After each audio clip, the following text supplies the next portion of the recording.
हमारे देश में अब मुझे ये समझ में आने लगा है कि किसी भी भारतीय नागरिक को चिकित्सा सुविधा की जरूरत नहीं है, चिकित्सकीय ज्ञान की जरूरत है। हेल्थ फैसिलिटीज नहीं चाहिए, नॉलेज चाहिए। नॉलेज की बहुत कमी, और इतनी कमी है कि पढ़े लिखे लोग उससे ज़्यादा पीड़ित हैं। छोटी छोटी बातें नहीं जानते। पानी को उबाल के पीना ये इतनी छोटी सी बात है, लेकिन आज के समय की बीमारियों में सबसे इफ़ेक्टिव है, खासकर 3 महीने की ये जो। तो आप उनको बता दो भैया पानी उबाल के पियो, उबाल के पानी पीने से क्या होता है वो समझा दो उनको, 10 मिनट में समझ में आ जाए।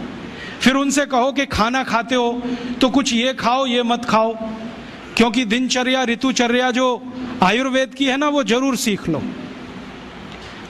दिनचर्या और ऋतुचर्या जरूर सीखो, आयुर्वेद की बहुत आवश्यक है। और आपको मैं एक किताब का नाम बोल के जाता हूं, इसको पढ़ो। भगवत गीता जैसे पढ़ी जाती है, रामचरितमानस जैसे पढ़ी जाती है, उस किताब का नाम है अष्टांग हृदय। इसका एक दूसरा नाम भी है अष्टांग संग्रह, पुराना नाम अष्टांग हृदय। ये किताब का जो स्वस्थ व्रत है ना, वो ऐसे पढ़ो जैसे आप धार्मिक पुस्तक पढ़ते हो, और उसको बार बार पढ़ो तो याद हो जाएगा, कंठस्थ हो जाएगा। उसमें 2000 सूत्र हैं। ये सूत्र लोगों को बताना शुरू कर दो। छोटे छोटे सूत्र हैं, जैसे खाना खाने के बाद पानी मत पियो, स्वस्थ रहना है जिंदगी भर तो खाने के 1 घंटे के बाद पानी पियो। क्यों नहीं पिए वो आप सब जानते हो, सरल भाषा में उनको समझा दो। फिर उनको बोलो पानी पियो तो घूंट भर भर के पियो, सिप करके पियो, ताकि ज़्यादा लार शरीर में जाए, वात पित्त कफ तीनों संतुलित रहे। ठंडा पानी कभी मत पियो। मैंने दुनिया में ठंडे पानी पीने वालों को बहुत देखा है। यूरोप और अमेरिका के लोग चिल्ड वाटर पीते हैं, बर्फ़ का पानी फ्रिज में रख के पीते हैं। परिणाम जानते हैं क्या होता है? सवेरे जब टॉयलेट रूम में जाते हैं तो 1-1 घंटे बाहर ही नहीं आते। उनको पूछो भाई तुम क्या कर रहे थे 1 घंटे वहाँ? तो कहते हैं न्यूज़पेपर पढ़ रहे थे, मैगजीन पढ़ रहे थे। क्यों पढ़ रहे थे? स्टूल पास नहीं होता। क्यों नहीं होता? कॉन्स्टिपेशन है, जोर लगाना पड़ता है फिर भी नहीं होता। गाना भी गाते हैं मेरे सपनों की रानी कभी आएगी, फिर भी नहीं आती। और अंतिम दुष्परिणाम पता है क्या होता है? उनको पेट साफ तो होता नहीं, तो सांस में से भयंकर बदबू आती है। किसी अमेरिकन यूरोपियन के नजदीक बैठ जाओ, अगर वो लिस्ट्रीन स्प्रे करके नहीं आया तो 1 मिनट नहीं बैठ सकते। हर समय उनको माउथ फ्रेशनर स्प्रे करना पड़ता है, क्योंकि अंतड़ियां साफ नहीं है, कब्जियत है, मल भरा हुआ है, उसमें कचरा जमा है। फिर उनके पसीने में से भी बदबू आती है। क्यों? कब्जियत बहुत है। और पसीने की बदबू दूर करने के लिए डिओडोरेंट स्प्रे करते रहते हैं। और आप तो सब जानते हो कि अगर कब्जियत है तो बाल भी कड़क रहते हैं, तो उन कड़क बाल को सॉफ्ट करने के लिए क्या क्या सब करते हैं। शैम्पू लगाते हैं, शैम्पू के बाद पता नहीं क्या क्या लगाते हैं। ये सब वो जो करते हैं ना, उनकी मजबूरी है, स्टेटस सिंबल नहीं है। इसको अपने दिमाग से निकाल दो कि ये कोई स्टेटस सिंबल है। तो सरल भाषा में समझाओ, ठंडा पानी पीने से ये होता है, मत पियो, समझ जाएंगे। फिर उनको बोलो सवेरे उठो तो सबसे पहले पानी पियो। फिर उनसे बोलो खाना खाओ तो बैठ के खाओ, कभी भी खाना खाओ तो पूर्व दिशा में मुंह करके खाओ, सो तो पूर्व दिशा में। ये अष्टांग हृदय में इतने अद्भुत छोटे छोटी बातें हैं तो संस्कृत में है, लेकिन अब तो उसका हिंदी भी आने लगा है। तो हिंदी ले लो, हिंदी वर्जन ले लो, इसको पढ़ो, बार बार पढ़ो, और ये जाके गांव में सबको बताओ। फिर उनको कहो देखो ये तो है स्वस्थ रहने के लिए, अब तुम बीमार पड़ो तो बताओ तुम्हारी बीमारी क्या है। ये बीमारी है तो ये दवा है, ये बीमारी है तो ये दवा है। और मेरा आपसे एक निवेदन जरूर है कि अगर आप होम्योपैथी से भी इलाज करो तो उसकी मूल दवा जरूर बता दो। उनको ये ग्रीक और रोमन नाम में मत फंसाओ।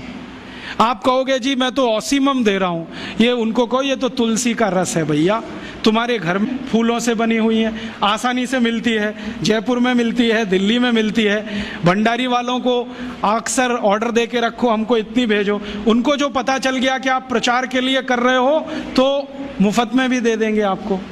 तो इस तरह से आप गांव गांव जाओ, छोटे छोटे शिविर लगाओ, गांव वालों को इकट्ठा करो।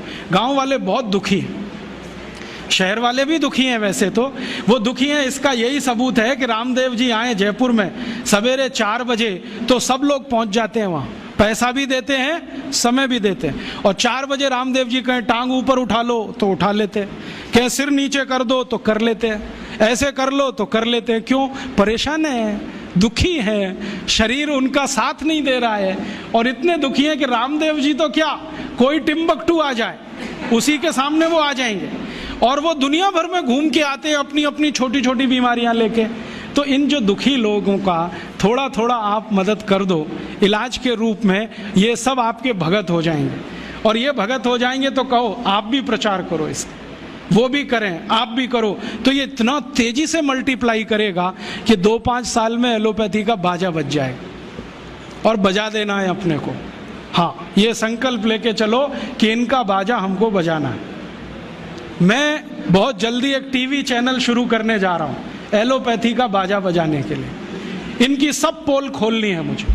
हाँ, इनकी इतनी पोल हैं मेरे पास, कम से कम 1,500 से ज्यादा डॉक्यूमेंट्स हैं जो एलोपैथी के गंदेपन को सिद्ध करने वाले, इनकी निकृष्टता को सिद्ध करने वाले, ये कितने अनसाइंटिफिक हैं वो बताने वाले हैं, कितने डॉगमेटिक हैं वो बताने वाले हैं।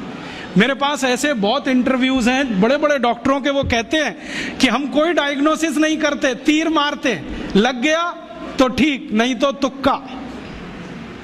और वो कहते हैं हम तो एक ही सिद्धांत पे काम करते हैं, ट्रायल एंड एरर, देते जाओ गलतियां करते जाओ, देते जाओ गलती, भले मर जाए पेशेंट उसमें। हमारे पास तो कम से कम ये नहीं है ट्रायल एंड एरर वाला। हम तो जानते हैं कि तुलसी है तो उसके ये गुण हैं तो ये रिजल्ट आना ही चाहिए, मेथी है तो उसके ये गुण हैं तो ये रिजल्ट आना ही चाहिए। हमको सब मालूम है, फिक्स है, यहाँ वेरिएशन नहीं है। मेथी के जो रिजल्ट चरक ऋषि को मिले वो आज भी मिलते हैं। इसमें इतना सातत्य है, वेरिएशन कहीं भी नहीं है। तो जो विज्ञान में सातत्य होता है, सत्य ज्ञान वही होता है। तो हमारे पास जो सत्य ज्ञान है इसको लेकर आगे बढ़ें और इसके अपने जीवन में भी और दूसरों के जीवन में प्रयोग करने के लिए प्रेरित करें। छोटी छोटी कुछ बातें आप भी अपने जीवन में करो। ये एलोपैथी में से निकले हुए जो भी बाई प्रोडक्ट्स हैं ना, इनको जीवन में इस्तेमाल मत करो। जैसे टूथपेस्ट, ये तो भारत का नहीं है ना, ये तो एलोपैथी का है। और यूरोप वाले टूथपेस्ट इसलिए घिसते हैं कि मसूड़े बहुत उनके हार्ड हैं, कड़क हैं, क्योंकि बर्फ के नजदीक रहते हैं। मसूड़े कड़क हैं तो ब्रश जो है ना प्लास्टिक का भी चलेगा, उसको घिसें तो ज्यादा तकलीफ नहीं आएगी। और दूसरा, उनके पास दांत साफ करने के लिए कुछ है ही नहीं, करें क्या? वो बेचारे परेशान है, नीम का दातुन मिले, यूरोप में नीम होता ही नहीं है। वो परेशान है बबूल का दातुन मिले, बबूल होता ही नहीं है। वो परेशान है दंतमंजन मिले, दंतमंजन होने के लिए 18 जड़ी बूटी लगती हैं, वो होती ही नहीं है। तो ले दे के उनके पास एक ही चीज है, वो है सोडियम लॉरेल सल्फेट, माने डिटर्जेंट पाउडर, माने शैम्पू। उसी को घिसते हैं दांत में, बनाते हैं झाग और थूकते हैं वॉश बेसिन।